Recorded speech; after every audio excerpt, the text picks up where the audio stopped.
C'est vraiment les mains qui travaillent, la main qui tient la lame sur l'enclume et l'autre main qui tient le marteau. Il faut appliquer une certaine force suivant les phases de travail, donc frapper très fort pour vraiment déformer, allonger la matière, l'étirer, ou les phases plus douces qui servent à redresser, rectifier. Il faut apprendre à s'économiser, donc c'est pas forcément tenir le marteau comme une brute, hein. Souvent, j'utilise 2 ou 3 doigts. C'est vraiment très aéré, de façon à pas envoyer trop de choc dans le bras et dans tout le corps. Plus j'avance, plus j'ai l'impression d'affiner mon geste. J'ai mis des années, en fait, et j'apprends encore. Je continue d'apprendre à chaque épée que je fabrique.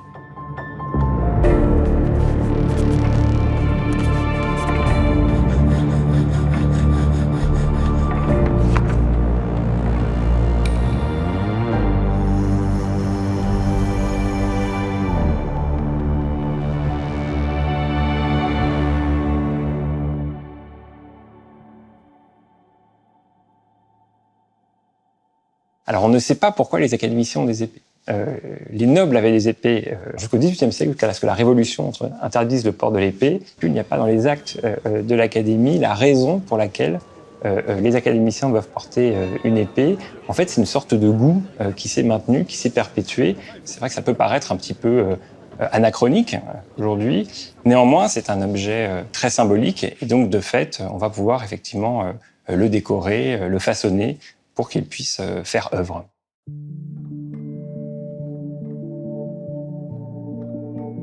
Pour un joaillier, l'épée, c'est ce qu'il y a de plus merveilleux. On y met toutes ses tripes dedans. C'est un bijou, mais dans une proportion importante. Pour un homme exceptionnel, un homme rare, on doit interpréter tous les symboles de sa vie avec son style, le style propre au créateur. Et ça, c'est merveilleux.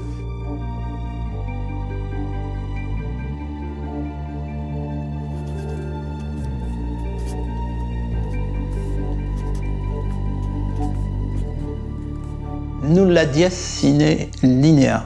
Pas une journée sans une ligne.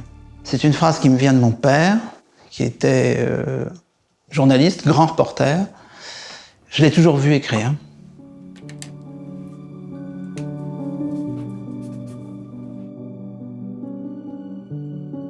Mon père avait une joaillerie rue Saint-Honoré à 2 pas de la place Vendôme. Du matin au soir, il était à l'établi et le soir, il rentrait et hop, avec un papier et des feutres, il se mettait à la création.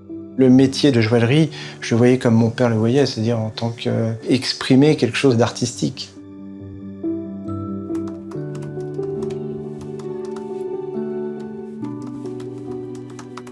J'avais une certaine admiration pour ce que je voyais dans le journal écrit par mon père.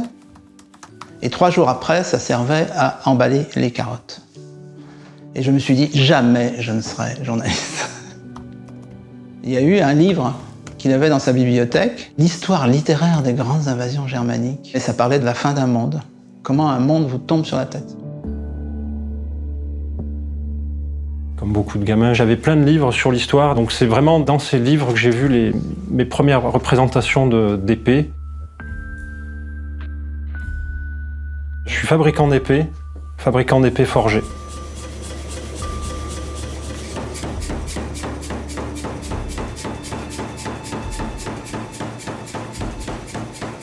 J'ai fait le choix de forger au maximum, d'aller au plus proche de la silhouette finale. Il y a toute une partie des gestes qui est assez technique. Peut-être le plus technique, c'est le forgeage des tranchants. Il faut bien incliner le marteau, le barreau. Si on se rate, la lame reste toute plate. Moi, je fabrique exclusivement des épées tranchantes. On va faire une exception pour l'épée d'académicien. C'est une lame qui est fabriquée en acier, donc une lame plutôt étroite, plutôt légère aussi. Pointe mousse, comme on dit, une pointe donc arrondie qui ne blesse pas. Et là, on est plutôt éloigné de l'épée de bataille. On est plutôt sur un objet de cérémonie. Je suis élu à l'Académie française un jeudi. Le lendemain matin, mon épouse, Anne, et moi, nous avions rendez-vous chez un joaillier du Marais qu'on ne connaissait pas, mais dont on admirait les œuvres. C'était Thierry Vendôme.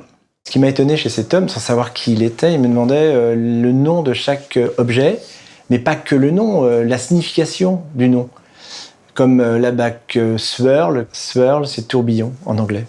Puis d'un coup, il m'a fait ce geste comme ça, avec sa main, je trouvais ça très joli. Quelques heures plus tard, je reçois un message qui m'apprend qu'il y avait un grand créateur d'épées, Jean Vendôme, et que celui que nous avons vu le matin était son fils, Thierry. À ce moment-là, nous nous retournons vers Thierry en disant « Mais c'est extraordinaire, accepteriez-vous de prendre la suite de votre père ?» Ça a démarré comme ça, et j'ai fait mes croquis en partant de cette idée de gestuelle. Voilà. Techniquement, tout part d'un axe central, d'une tige filetée soudée sur la lame, et en fait, on pourra toujours, à tout moment, tout démonter, tout remonter. Là, c'est vraiment la première épée qui va être entièrement démontable.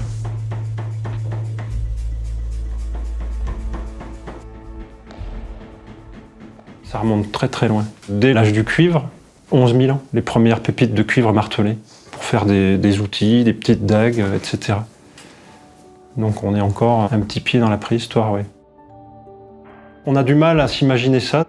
Et pour arriver à comprendre comment il faisait, en fait, il faut désapprendre notre point de vue moderne, voilà.